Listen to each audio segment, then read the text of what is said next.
All right, good evening, everybody. It is Thursday night, and I wanted to talk to you about why you can't stay consistent with your diet.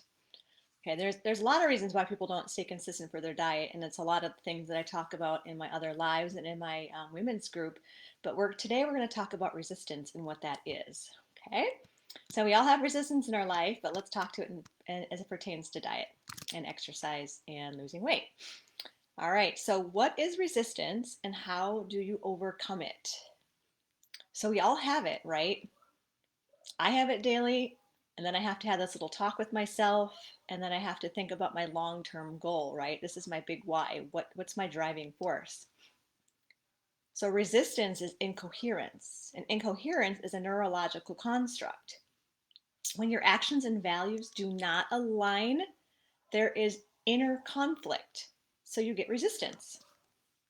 So you might say you want something, but then you struggle, and then you ask yourself, do you really want that? Or you say that there is this invisible force that keeps pulling you back. I've heard that a bunch of times. People can't put their finger on it, right? They're like, I know what to do, I know how to do it, I want to do it, but there's something that just keeps pulling me back. That is resistance. The resistance is trying to tell you something. If you're live, go ahead and say hi, hello. Tell me who you are, where you're from. All right, so the resistance is trying to tell us something. What you want to do is kind of like having an anxiety attack, right? The last thing you want to do is push it away. Okay, you want to welcome the resistance and then ask it, what is its intent? So what is it trying to tell you? Every emotion, every feeling is trying to tell us something. So for example, let's take January, right? So January, everybody gets all pumped up, super motivated. It comes out of nowhere, right? You kind of mentally prep yourself maybe in December because of all the things that you ate and things that you didn't have time to do. But then all of a sudden, you get yourself, so you're all pumped up, but then you start making excuses, right? This is why the gyms, before our pandemic were flooded with new people. I worked at a gym for like, I think 14 years, flooded of people. And then within 2 to 4 weeks, those people just disappeared. Okay, the regulars are always there, and the regulars are always annoyed by all the new people that would come in because they would take all their classes because they knew they wouldn't stay, right? There's a reason for this. You get all burnt out because maybe you're in pain because you hit the gym too hard, and all of a sudden you're just too busy, right? We can think of every excuse in the book, and I've probably heard every excuse there is in the world, okay? So, but then you get in the dumps for it, right? You get into the dumps for not doing what you said you would again. That doesn't feel good, right? So then you get yourself motivated again, briefly. So this is a short-term thing, right? It's that roller coaster. It's a roller coaster diet. It's a roller coaster, it's just health. It's roller coaster health, whether it's a fitness stuff or whether it's eating, okay? It's the same thing. It's like you're on crack. And then 3 or 4 days later, it goes back down again. The roller coaster, right? Oh my God, I'm so excited. This is so great. And then you make every excuse in the book, and then you're back down here again, and you feel like crap. So then you go back up again. You're like, oh my God, this feels so great. I have to stay motivated. That is not good for your psyche. Okay, this is not good for you. We're seeking those hormones, those dopamine and oxytocin, because it's the high, right? So when that drops back down again, you're looking for that fix again. It's the same. It's addiction, right? It's the same concept. We're chemical beings, right? But ask yourself, are those highs worth the lows? No, typically not. I mean, even look at like, major drug addicts, right? They love the highs, but they sure as hell don't want to be there anymore. If they have any kind of sense left in them, they want to get out of it, right? The lows are not worth the highs. The rest of their life sucks, but they're only high for like, 3 hours or an hour, whatever it is. So you cannot live an inspired life this way because you're always managing versus living.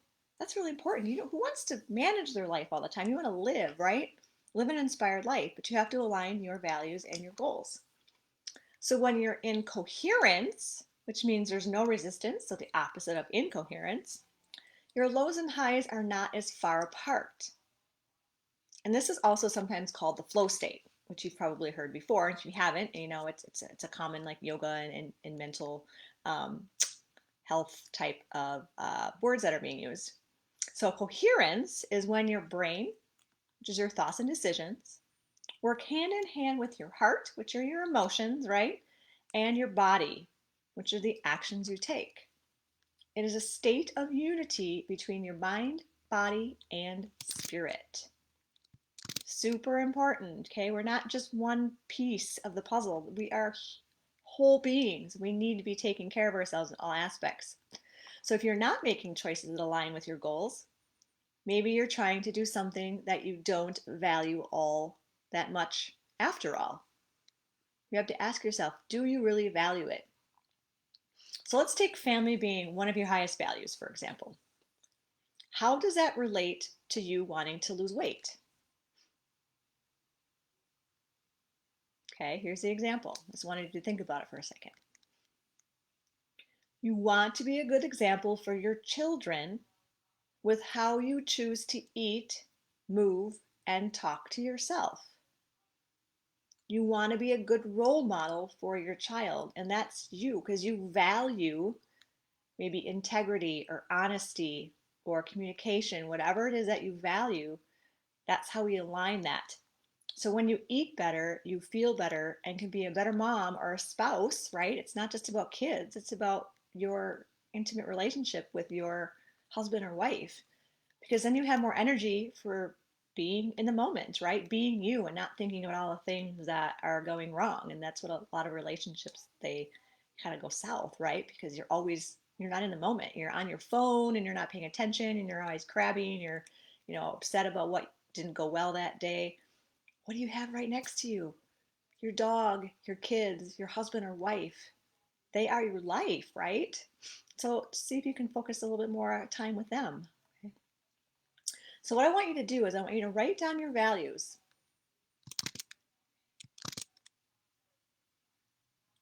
and how you can relate them to your goals, your health goals. So then you will start finding natural motivation. That's how this works, right? Once you align your goals with your values, it automatically starts to become something that you want to do, right? It just needs to change the way your brain thinks about it. You may think you want to lose weight to feel better, because this is the very first thing that I hear. I want to lose weight because I want to feel better. Well, what does feeling better mean to you? That's way too vague. Everybody wants to feel better, right? Who doesn't want to feel better? Way too vague, but that's a whole nother discussion for a later time.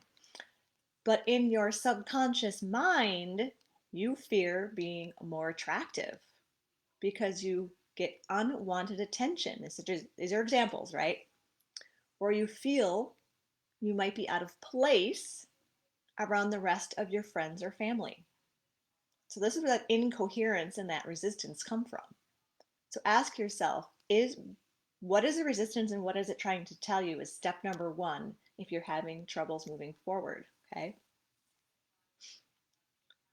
Will you not be loved because you lost weight? No. And if that person is being a jerk, then there's something wrong. They're throwing their own emotional garbage on you, and it's time to hopefully you can get rid of them. It might be a little bit different, if they're a family member that you see all the time, but you can still limit your time, and you can set up those boundaries so you don't feel so destroyed by that, right? You got to work on the inner self because it's about you getting healthier. It's not about them. It's about you and what it does for you to feel healthier. Okay. But you have to ask yourself, why do you feel that way? Okay. So if you're afraid about being noticed, what are the chances that that thing in the past that caused this to happen in your brain will happen again?